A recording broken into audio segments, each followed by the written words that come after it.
Friends, আমরা এখন দেখাবো যে ইউএসএতে আসলে অসুস্থ হলে বাইকটা অনেক কঠিন হয়ে যায়।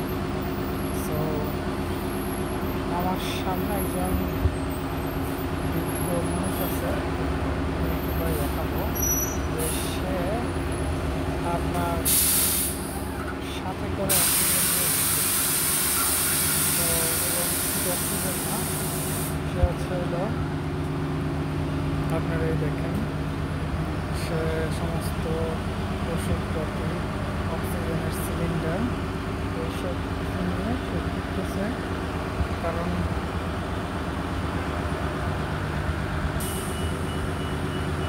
কারণ হলো তাকে এখানে দেখার কেউ নাই এবং দেখেন খাবার, অক্সিজেন, একটা কাছে যায়। সো লোকটা কিন্তু চলে যাচ্ছে, তার ওই ট্রলিতে অক্সিজেন এবং টনিকটা অক্সিজেন দেওয়া।